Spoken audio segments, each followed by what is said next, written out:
Revenue operations is much more than words in a job title. It's a methodology that is transforming sales, marketing, and customer success teams into high-performing revenue drivers. However, many revenue leaders still have critical questions about how to operationalize it. Furthermore, they want to know what others in the industry are doing. That's why we conducted original research and put together our findings in the 2021 Revenue Operations and Customer Acquisition Benchmark Report. In partnership with RevOps Squared, we asked hundreds of cross-departmental revenue leaders across top companies to reveal their approach to revenue planning, analytics and revenue operations, and customer acquisition. We've identified exactly how teams are aligning to hit their revenue targets, as well as the new activity, pipeline, and customer acquisition benchmarks to strive for in 2021 and beyond. Download the entire report for free at ringdna.com/RevOpsReport. What if your sales team could know the moment a buyer arrives on your website and talk with them instantly? With Qualified's conversational sales and marketing platform purpose-built for Salesforce, that's all possible. It's not rocket science, it's common sense. Conversations move deals forward. Live chat, voice calls, and meeting bookers accelerate sales conversations without a single email exchange. Capture prospects in that magic moment when they're most interested in learning about your business. Head on over to qualified.com to chat with their team and learn more.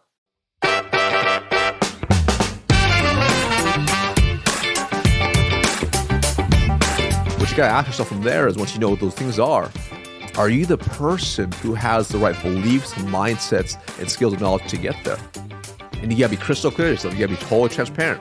And you gotta step on that scale and see how much you weigh, otherwise you can't lose the weight. Only from then, once you have clarity to where you want to go and where you currently stand, are you able to see the gap. And now once you see the gap, you can start fixing that gap step by step. But it starts with that and being open to that. And a lot of times, people wait for an event to occur before they make a shift. And sometimes those events are external. So for example, it could be, I just got put on a PIP. I better giddy up now. And they do it for a short period of time, and then they peter off, right? Because now we're compliance-based. We're trying to conform.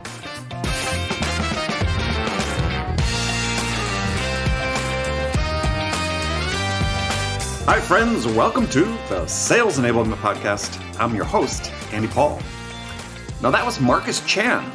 Marcus is the president and founder of the Venli Consulting Group, and he's recognized by Salesforce as one of the top sales influencers to follow in 2021.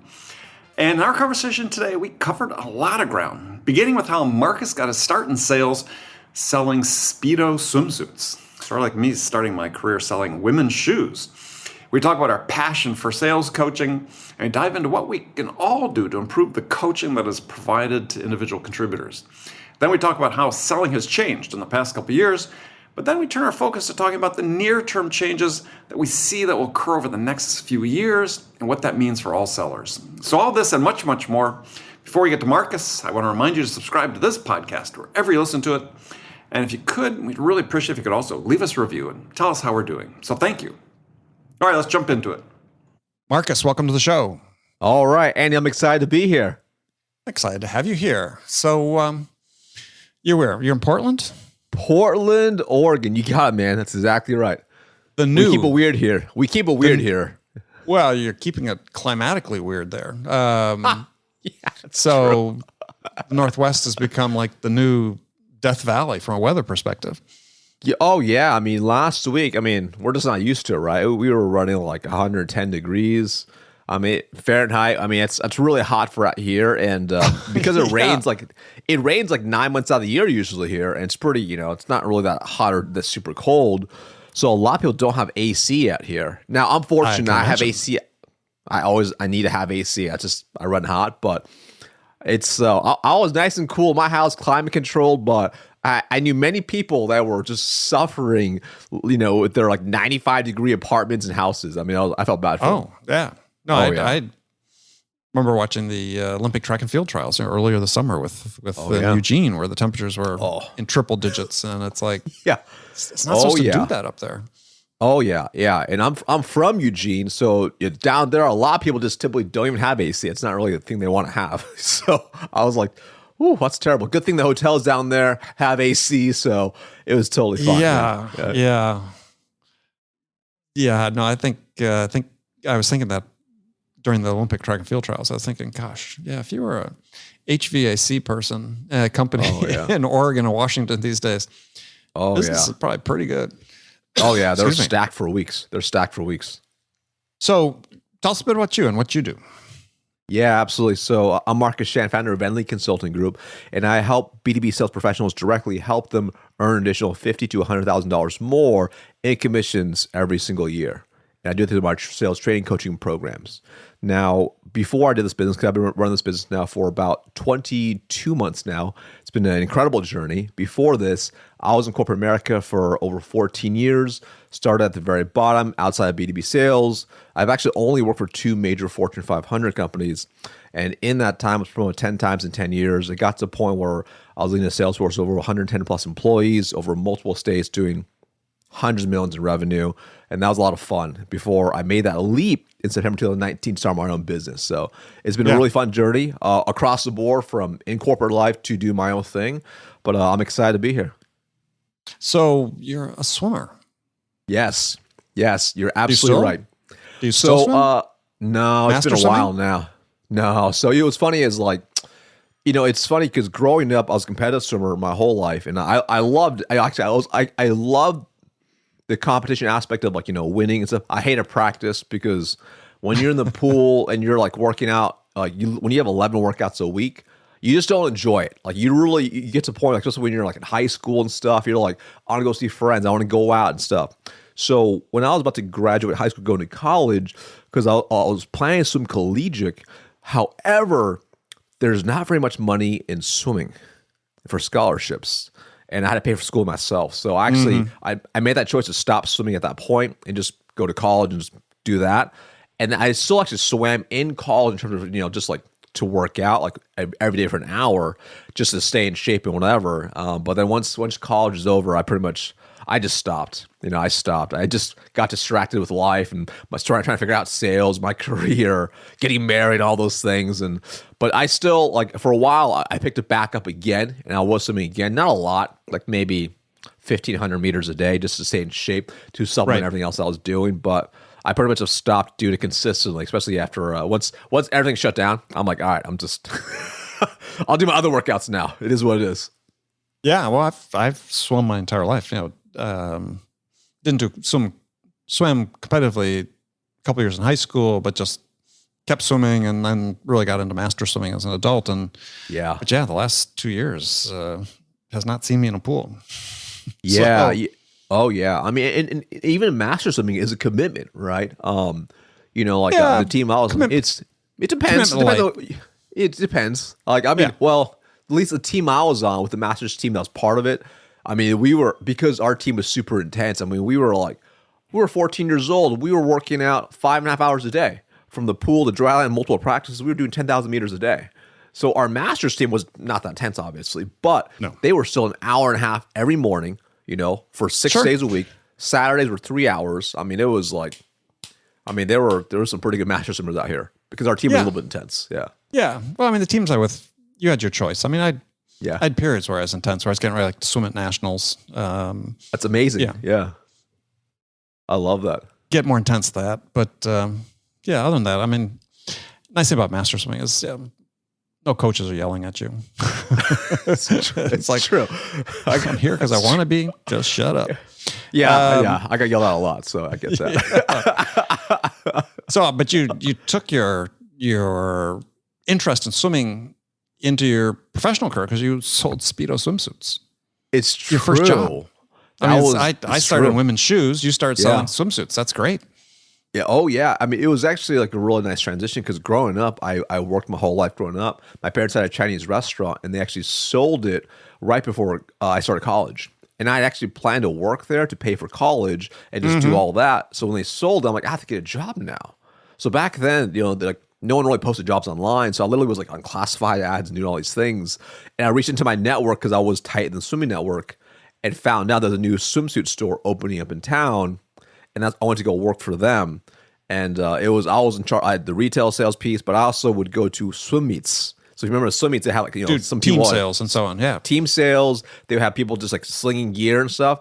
I was that guy slinging Speedos at swim meets on weekends. So you remember some of those swim meets? It was like, sure. I was there like 15 hours a day on that deck slinging Speedos. For with the 2 days, old-fashioned credit card swipe thing, yeah. Yeah. Oh yeah, it was a lot of fun, man. It was a lot of fun. Did you think about becoming a swim coach? Because I did. I mean, I coached throughout high school and college during the summers and coached AAU teams and so on. And I went through this period. Yeah, I wasn't really sure as I was getting my senior year in college. I really was not sure what I wanted to do. And I was thinking seriously about trying to become a swim coach. So I did. So I did like part-time. So I ended up, I did the high school coaching. I did that for a couple of years. That was really cool. I also did club coaching as an assistant coach as well for like an age group as well. Yep. As additional, and I loved it. Frankly, I loved it. I mean, it was one of those things where being able to have someone new come in or someone who was decent and just really be able to help them shift how to think and how to perform and how to really improve and be a competitor and actually win and build confidence. That was like so powerful for me. And I really, really enjoyed it. It was funny because before I got into sales, I'm like, maybe I'll be a swim coach. Maybe I don't know what I want to do. I was a sophomore when I was doing this in college, and I was doing this on the side. I'm like, I enjoy helping people. But the only thing was, which I knew was always in the back of my mind, was I'm like, the income usually wasn't very good. So, not unless you own your own swim program, yeah. Exactly right. As an assistant coach or whatever, I'm like, you really don't generate that much income. And, I grew up so poor. And I'm like, I really don't want to.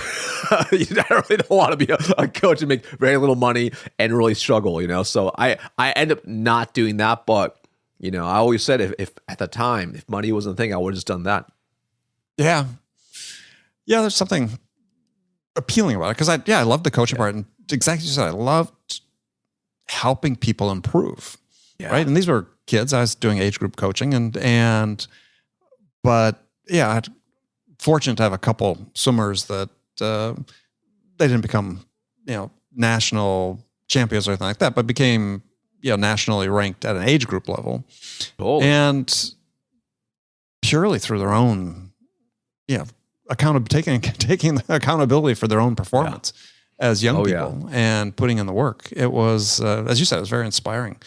So I thought, perhaps do that. But even though my master's program, I always loved it when the coaches had to be gone because I always got to step in and coach, and I was like, God, I love this.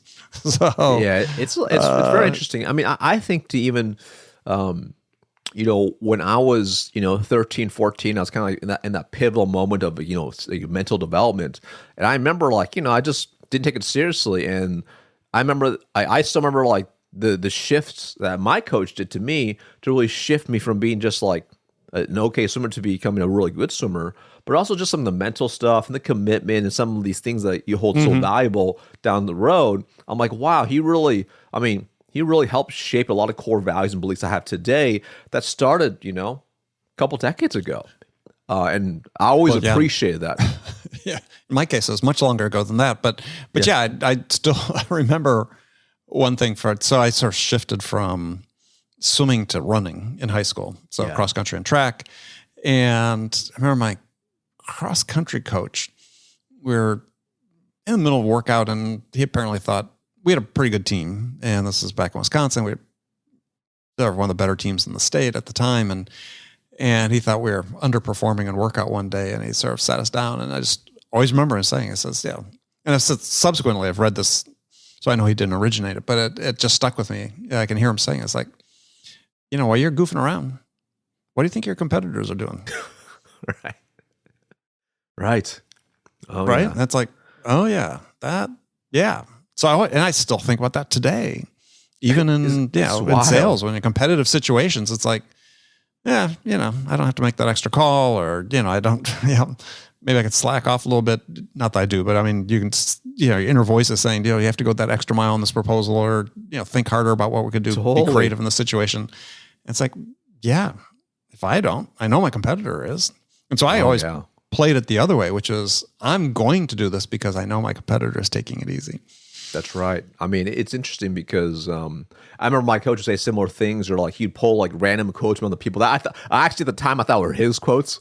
Yes. As you get a little older, you're like, wait a minute, that's Vince Lombardi. But I mean, I remember like one specific one he used to say because as kids you try to just kind of skate by doing your thing. I remember one of the things where it can definitely be misunderstood, but he said, "Hey, 99% right is 100% wrong." Right? It's like perfect practice leads to perfection, right? So, and it wasn't about like everything's got to be perfect, but it's really about the focus and the intensity of just doing your best and doing your best to make it as good as possible, and not being okay with mediocrity. That was really the message he was trying to say there. And as you know, in swimming, I mean, it's a game of like millimeters, right? From how you position yourself to how you stroke to milliseconds. I mean, milliseconds. It's like it's micro amounts of shifting that leads to a great result. And that was really his intentionality. And it's funny because I think about that from a sales perspective. It's the same thing. It's the same thing.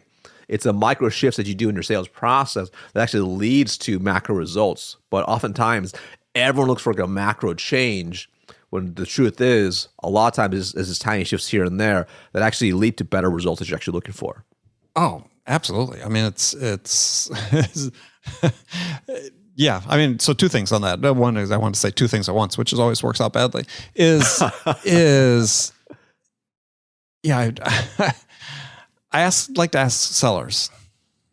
So, tell me, how much did you win your last deal by? 1%? Were you 2% better? 5% better? And the thing is, unlike in swimming and track and field and so on, is you can't quantify how much better you are, right?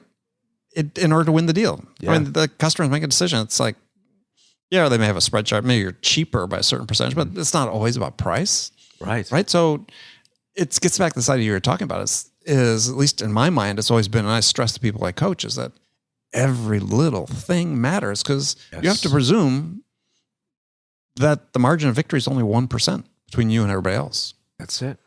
So what are the things you're doing, the attention to detail you're putting in, the creativity you're exerting, the analysis you're exerting, that is that extra 1%. Right. That's right. It's one of those things where, I think Gary Vee said for years now, Gary Vaynerchuk, he said, the best sales or marketing strategy is caring. And it's so true. When you're applying that intentionality of care to every part of your process, you are much more intentional from everything you do, from how you speak on the phone to how you write your emails to how you prepare proposals to how you run the sales calls to how you follow up. And all those details really matter. Even though they may not seem that way up front, but they truly do, because it all caters towards that experience that potential customer is feeling with you and your company. Exactly. And it is predominantly about the customer experience that drives 100%. The decision, the buying experience with you as an individual seller. Absolutely right. Yeah, I love this is out, I don't know, maybe 10 plus years ago. I don't know if anybody's a bicycle fan like I am, but Tour de France fan. And the dominant team for a long time was this Team Sky, and now called Ineos, in the dominant team of the Tour de France. And their manager, a guy named Dave Brailsford, had this theory or philosophy followed called the aggregation of marginal gains. And so they looked at every little, there was no aspect of a person riding a bike that they didn't examine and say, what can we do to make this part better? Right. From the position on the bike, the bicyclists, the riders would spend hours in a wind tunnel, right? Looking at their form on the bike. They would, the shape of the materials on not the shape, but the shape somewhat is, even the seaming they used in stitching their garments together to try to reduce, wind flow over the garment, to helmets, everything, nutrition, sleep. There wasn't anything they didn't look at. And you have to take that same approach in sales because you don't know what's going to make a difference. It's absolutely right. And it's one of those things where I can't remember which, was it Vince Lombardi? I can't remember which, or maybe it was John Wood, and I can't remember who it was. What he discussed was, and there's one of the books I read, it's they talk about how initially when the season starts, one of the first things that a coach would do was teach them how to tie their shoes. John Wooden. It was John Wooden. Yeah. It was John Wooden. Okay, so that's exactly it. And a failure to prepare is preparing to fail. Yes. Right. It's exactly right. Where it's those little details where the players would laugh. It's, oh, that's so stupid. We all know how to tie our shoe, whatever. But reality is if you improperly tie it, you're going to lose focus. You're going to lose footing. You're going to get distracted. It's going to impact everything else that you do. And it all starts with that initial baseline. And I think about a sales process, the same thing. It's really across sports, life, everything. When you understand those micro moments is what makes the money, it's what makes that magic happen. You pay attention to the micro moments. Like Russell Wilson says, the separation is in the preparation. It's those little details. Yeah. So how do we inculcate that mindset into sellers? I think it comes from managers. I think has to start there. But this thing is really important. Is because one thing that's frustrating to me is when I'm working with sales teams, it's just this. I'll call it a slackness, right?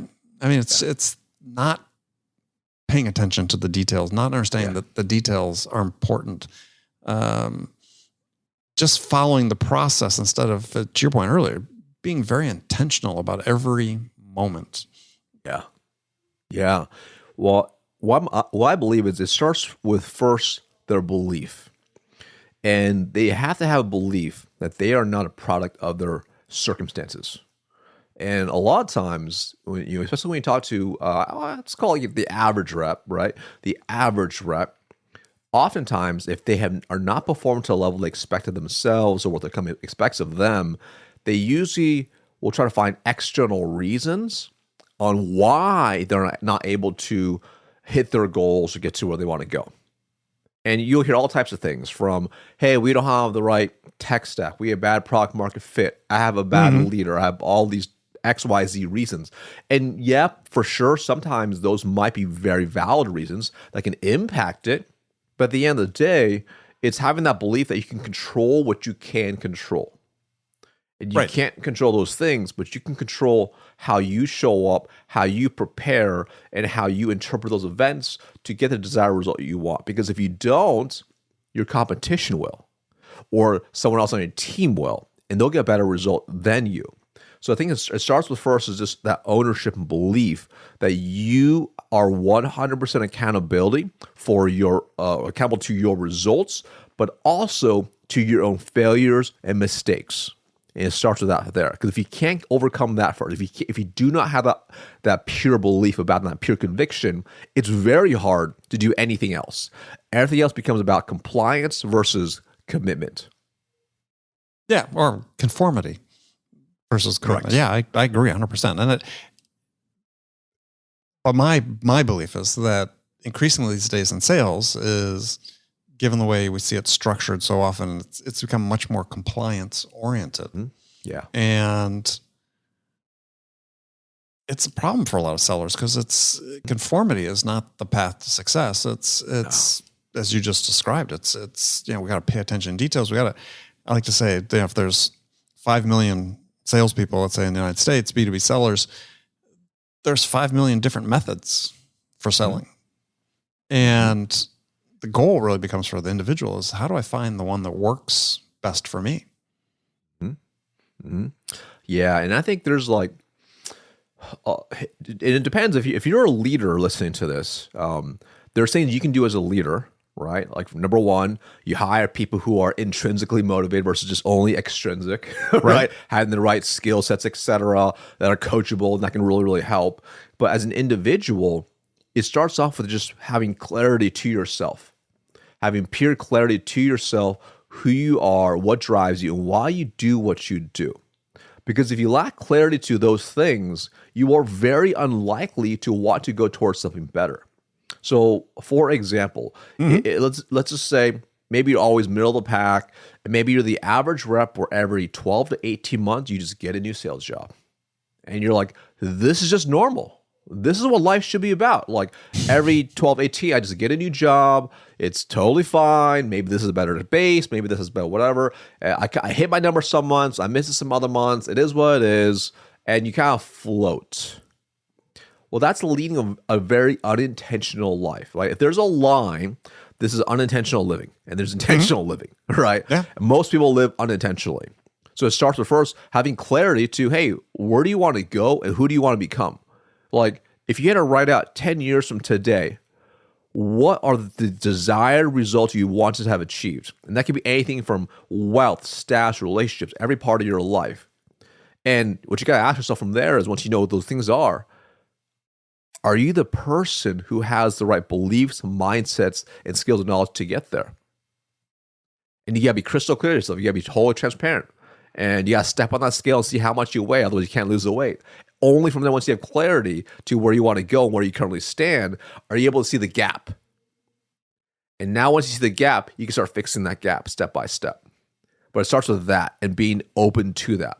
And a lot of times, people wait for an event to occur before they make a shift. And sometimes those events are external. Mm-hmm. So for example, it could be, I just got put on a PIP. I better giddy up now. Right. And they do it for a short period of time, and then they peter off, right? Because now we're compliance-based. We're trying to conform, and we're not able to tap into discretionary effort. Because discretionary effort is where you were not just doing the bare minimum, you were doing far beyond that and more, because you have something bigger that you're working towards. But you can't have that unless you know who you are and where you want to go. So that starts with that clarity first, right? And ideally, it's not external, it's internal. And sometimes you do need some external to spark it, but then from there, you got to use it as an opportunity to realize, where could you really be? And then once you uncover that, then you find a way to start working towards it. And that's even from a leadership perspective, that's key too. The mistake many leaders make is, hey, rep's not performing, let me just hammer them on activity. Well, here's reality. If they sound terrible on the phone, they write terrible emails, hammering on activity only scales crap, right? If it's crappy, it's going to only scale crap. You're not getting the results you want. So it's really, the key is being able to understand what's really on, where do they really stand and where do they want to go, and making sure you're helping them get there. And it's really shifting from that conformity to actually truly being committed to who they want to become. But it starts with clarity. If you have zero clarity, you can't get there. Yeah, I mean, you raised such a good point about if you a manager and you see you have somebody underperforming and you just hammer them, you're just going to propagate crap wider.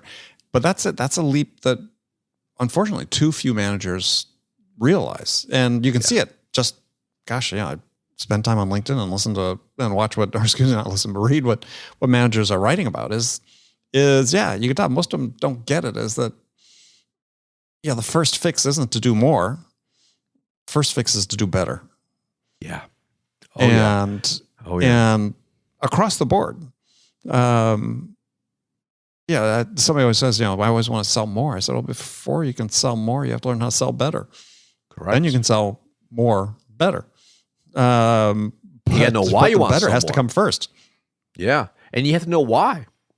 That's just not why. I think it's also, I might agree on all those things, but it's not just clarity about that. I think in my mind, and this is a huge issue for me personally, as I look out onto the sales world and talk to people and people interact with me online and so on, is they really don't understand what selling is about. Correct. We've created this legion of sellers that think it's about convincing somebody to buy something. Right. And I don't think that's what sales is about at all. And I think that if that's what your mindset is, then that's what you think not your why, but the what you're supposed to be doing is, then that's really problematic. And that's why we get a lot of the sort of the bad sales behavior that we get, because they're taught, go out and find a prospect and convince them to buy our product. As opposed to, why don't we really listen to understand what's the most important thing to this person and then figure out a way to help them get that. That's right. You're absolutely That's sales, right? Yeah, I 100% agree, because ultimately, when you really master selling, you are serving at the highest possible level. You are really uncovering what's important to that person and making sure it aligns to how you can really help them your solution. It's not about convincing. Right. It's not about hard closing. It's not about the best closing technique. It's not about those type of things. I agree, 100%. It's being able to understand where they are and meeting them where they are and helping them get there. Only if you can truly help them. It's not about convincing. Right. And I think one of the big problems, again, is not that everything's problematic, but when we're talking about this, on a broader scale, is again, the way we train sellers is we say, okay, we're going to send you out to do a discovery call or what have you. So they're not focused on really understanding the buyer. We're focused on gathering information. It's true. And so, again, as I mentioned before, if our job is to listen to really understand what's the most important thing for the buyer, it's not about going out and asking your scripted questions or your questions that are in your playbook or the questions you've grown accustomed to answer or to ask, It's the other questions, right? Getting to really a level of understanding. And I see this big gap most sellers have is between knowing something and understanding it. That's right. And until you can cross that gap, it's hard. It's hard to move the customer forward because you don't really understand what's driving them.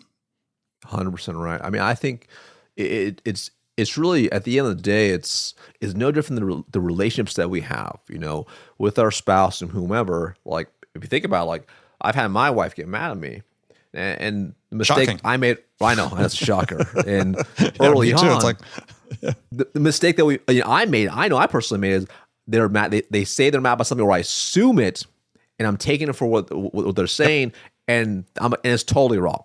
And what I learned, obviously, is it's like a layers of an onion. Like that first layer, they might just say it's this, but it's really when you start peeling back the layers, start asking deeper questions, and truly digging to uncover what's the root, not what's the symptom, what's the real root behind this whole situation. Am I able to truly understand it? And when I have clarity, then I can actually truly help it. And I think it's a lot like, it's as if we're driving down the road and my windshield is dirty. So I got to clean my windshield off, right? Now, if I don't clean my windshield off, I keep driving down the road. If I kind of clean a little bit, but it's just smeared everywhere, I'm probably going to hit something. And in the situation here, it means I'm not going to get to where I want to go, and I'll probably get an accident, meaning I won't close the deal.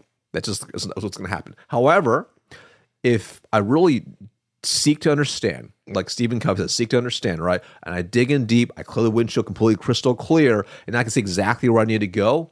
Now it's much easier to get to my destination because now I know exactly where they are at and what things to avoid and how best to truly serve them. Yeah. I mean, I had a quote that just escaped my head about understanding, but Covey is certainly one of them. But it's that, I guess I was thinking also a story about listening to some call recordings, as this was, in this particular instance, a few years ago.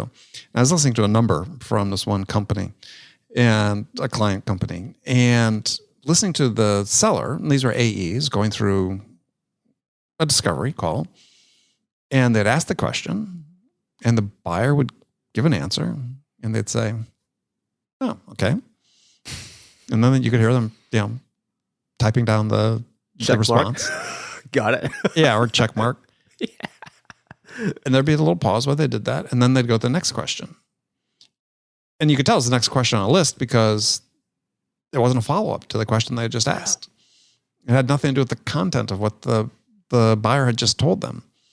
Right. And I found myself, there were about three of them, sort of starting to yell at the recordings because it's like they're inviting you to come and kick down the door and explore more, right?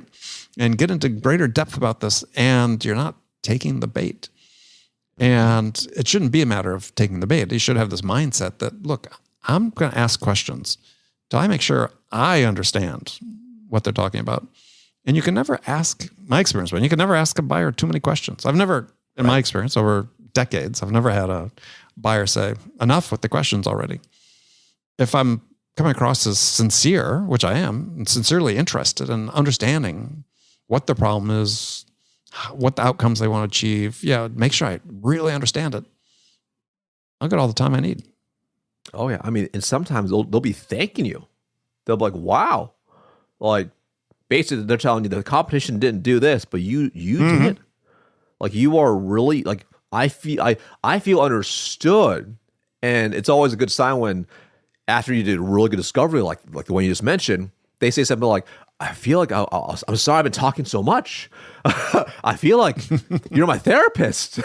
What do you have to show me? There's a similarity though. Right. I mean, there is I don't know, for those of you who have done talk therapy before, as I have, there's a similarity, right?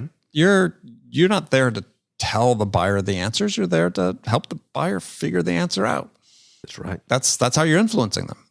And you do 100%. That oftentimes through your questions. Mm-hmm. Oh, yeah. And ultimately, and this is where I find it so powerful, especially for someone who maybe, whether they're newer in sales or maybe they change to a new industry or whatever, when you are able to ask good questions, then you really go deep, right? So you maybe go an inch wide, a mile deep on these questions, and you truly seek to understand. It positions you as more of an expert and authority.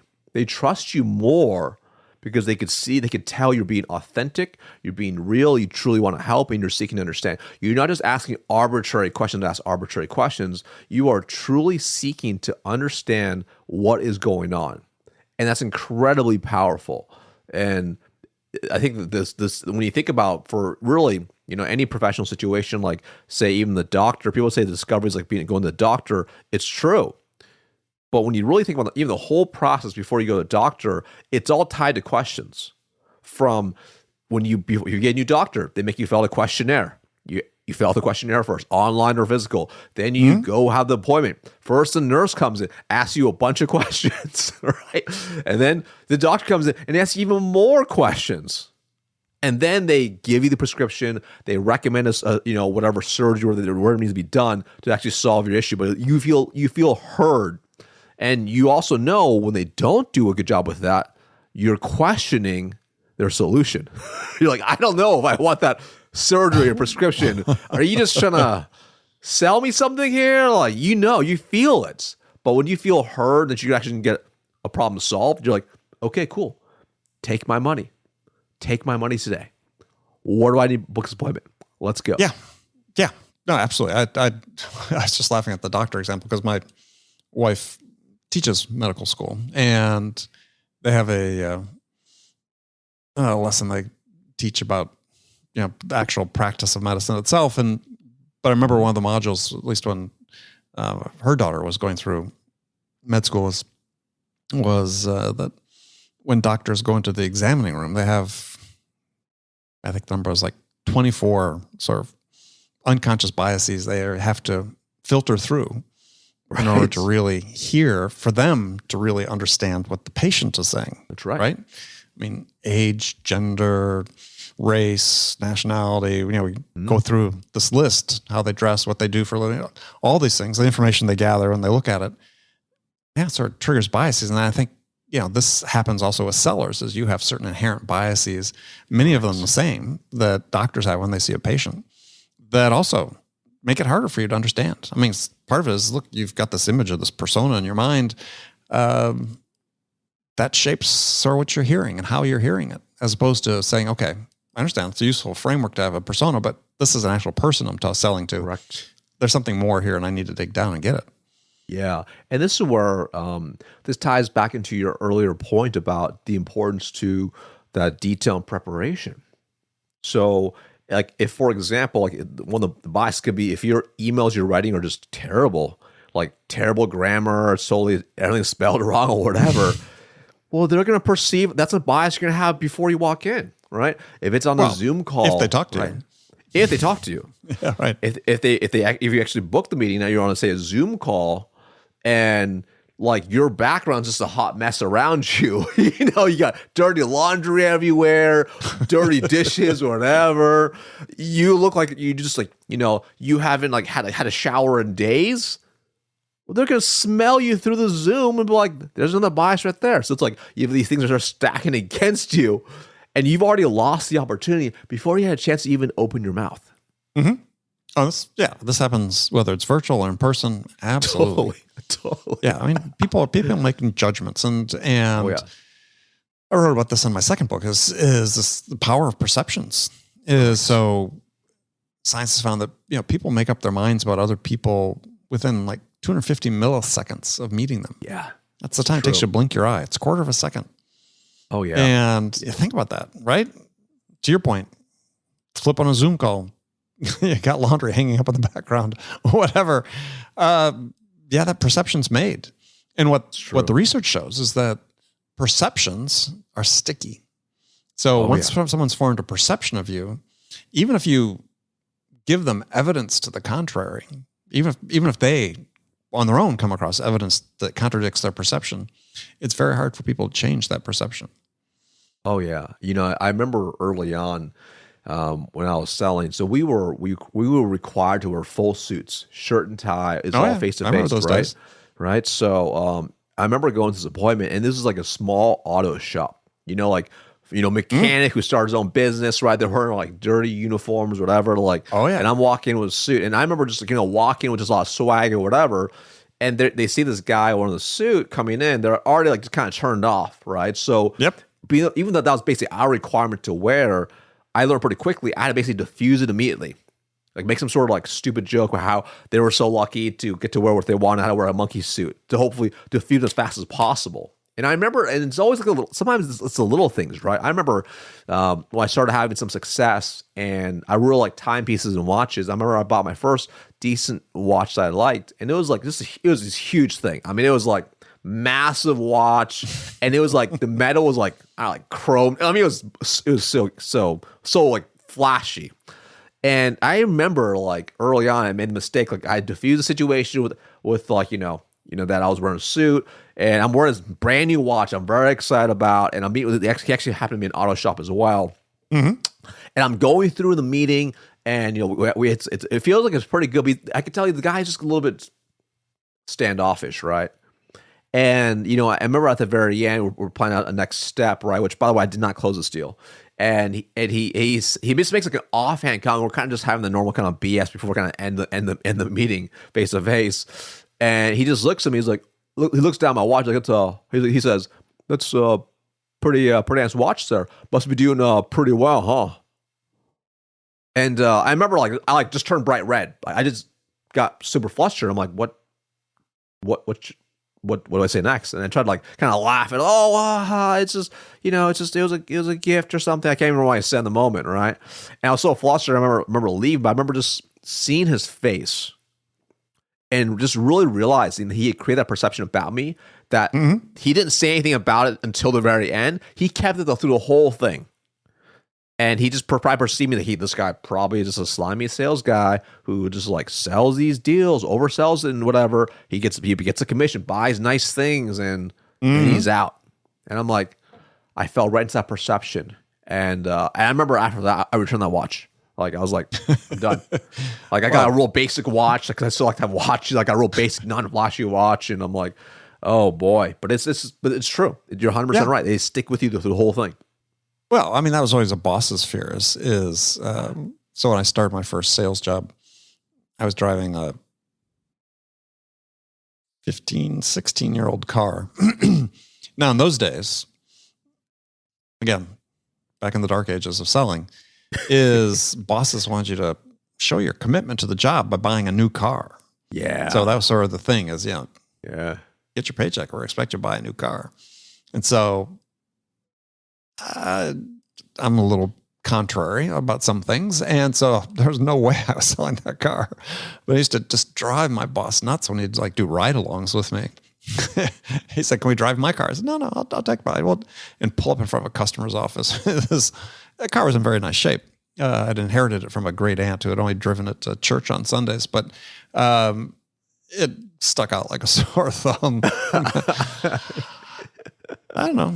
It became a conversation starter, actually, because one of my major client bases were auto dealers at that time. So they all got a kick out of it. But yeah, my boss was absolutely petrified that I was creating a bad perception in the minds of potential buyers driving up in that thing. And it varies, right? Because every industry is a little bit different on what they see, right? Depending on who you're selling to, the market, sometimes they want to see something super nice, sometimes they don't want to see it. But again, it's really understanding where the customer's coming from and doing your best to meet them where they're at. Otherwise, it's not good. For example, I had a rep who was very flashy, and in this role, we sold all types of businesses. We were about to meet with a 7-Eleven convenience store owner. I mean, the guy is making 12 cents off a pack of cigarettes, and rolling up in a brand new Range Rover on 24s, a little bit flashy, and definitely not what they want to see, right? Like, no. I'm like, all right, we're gonna need to park we need to park a mile away and walk. Like, there's no way we are parking in the front of a 7-Eleven and walking out like this. You've been successful, but not with this car.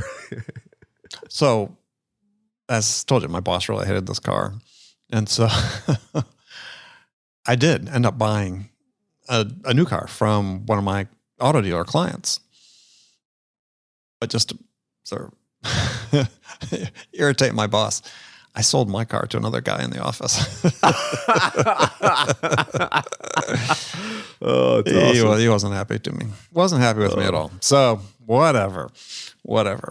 Yeah, I had not a dissimilar story after years with actually it was my first order I got in professional sales and working with this company, Burroughs, and we were selling desktop adding machines. We had to sell a certain amount of these at the time, antiquated. They were even at the time were antiquated desktop adding machines before they would send us to training to learn how to sell big computers. So going into business parks, parking my car, going door to door to door, with one of these things about the size of a small microwave under my arm, and my flip chart portfolio in the other. Yeah. These were the days. But I remember going into tail end of a long week, and I don't know, I think it was like the end of my second week after our first training, and I still hadn't gotten an order yet. And I was in my 3-piece dark suit, red maroon power tie, went into a welding shop. I remember the name. It was Buck's Welding. And the inside of this place was like one room. It was like they had an auto lift in there as well. And the thing was just black with soot. I mean, it was like walking into dark. And what it is, Buck, who was working in there all day long, he was, like those pictures you see of coal miners that are completely covered that was him as well. And he was the nicest guy. He wanted, and I told him I wanted, and I almost didn't go in because I looked at this place and I thought, there's no way. This is a fairly expensive piece of equipment. I mean, it was, in today's dollars, probably $1,000 for basically, adding machine functionality. I said, there's no way. But I said, I should go. I should do it. Or I'm here, right? So I went in and I said, nicest guy ever. Stood there next to me, completely soot covered. I'm in his office in my 3-piece suit.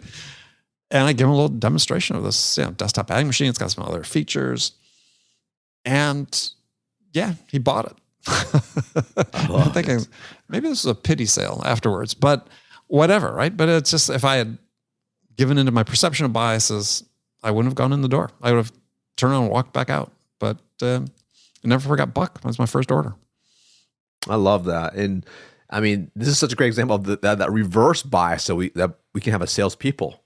Thinking, based off the perception of this person, this small, tiny building, it's covered in like dirt and soot and welding grime and everything. Like, they probably don't have any money. But the truth is, he's probably got a pretty successful business. He's probably doing a couple $1 million a year welding and doing all these things. He actually very possibly probably just does quite well for himself. His job is dirty. Yeah, I know. That's right. Yeah. Well, yeah. I mean, you think about that. That's absolutely true, especially as younger salespeople. You make all these assumptions about people that they can't possibly afford this or do that, and just make the call. Oh yeah, it's removing some of those. And I think that's limiting beliefs. Yeah. Well, yeah, I think it's half the fun of sales if not more than half, has been being in unexpected situations, talking to unexpected people that are interesting and have fun life stories, and it's part of what makes the job enriching. Oh, because sometimes even what looks to be the most qualified on paper or on the laptop is actually not a good prospect at all. Yeah, that happens. Happens a lot. I mean, it's timing, right? So often, and this is one of the things people don't want to acknowledge enough about sales, because they always want to think when a customer says, "Oh, it's not the right time for us," I'm going to soldier on. I'm going to power through this quote unquote objection. Well, it's not really objection. It's just not the right time. So go find somebody that is the right time for. That's it. That's exactly it. The easiest way to do it, and then come back to them. They'll appreciate it if you didn't try to shove it down their throat the first time. All right, Marcus, it's been a pleasure. Hey, it's been a lot of fun. I didn't know we jammed about swimming today. I'm like, swimming, Wow. back in the day, selling, carrying, adding machines. I love it. Oh yeah. Well, I said that was we used to call that heavy metal selling because it was we were selling a lot of metal. It was very heavy. Yeah, I love it. I mean, literally the size of a small microwave oven in one arm. Oh yeah. And like I said, my flip chart portfolio in the other, which God, I hated those things. And I soon learned how to get rid of those. And yeah, we were selling these things that at the time, let's say were $250 to $500, depending what features you're getting. You could buy a $70 handheld calculator that would do the same things. But we had to sell $5,000 worth of those desktop adding machines before they would enroll us in computer training. And so that was sort of the weeding out process, if you will, because the company hired, like big tech companies, they hired tons of people and the sort of express intent of letting a lot of them wash out. And it wasn't easy. I mean, as a first job, it was fantastic because I was face to face with dozens of people every day. High velocity, high activity. Oh yeah, by foot. Probably knew where rubber soles versus wooden soles because you wear through the bottom. Oh yeah. I don't even know what I could afford then. So all I know is I went some discount place it was a milestone for me in my career to be able to afford a suit at Nordstrom's, right? That was I didn't have to buy at the discount store anymore and could go buy a nice suit at Nordstrom's. That means it finally started doing well. So all right, Marcus, if people want to learn more about you and connect with you, what's the best way to do that? Awesome. So a couple of different really super easy ways. Number one, connect with me on LinkedIn. It's Marcus Chan. It's the only guy with actually Speedos and the tagline because I did sell Speedos at one point, which we discussed. Or you head to my website as well, which is just sixfiguresalesacademy.com. Well, you type out 6 or you write out the number 6. Both will redirect to the same place, sixfiguresalesacademy.com. There's free training, free resources there as well to help you sell and earn more. Excellent. Marcus, thank you so much. My absolute pleasure. Okay, friends, that's it for this episode. First of all, I want to thank you for taking the time to listen. As always, I'm so grateful for your support of the show. And I want to thank my guest, Marcus Chan, for sharing his insights with us today. If you enjoyed this episode, please subscribe to this podcast, Sales Enablement with Andy Paul, on iTunes, Spotify, or wherever you listen to podcasts. You can do all that on your phone in less than a minute as soon as this episode is over. So thank you for your help. And as always, thank you so much for investing your time with me today. Until next time, I'm your host, Andy Paul. Good selling, everyone.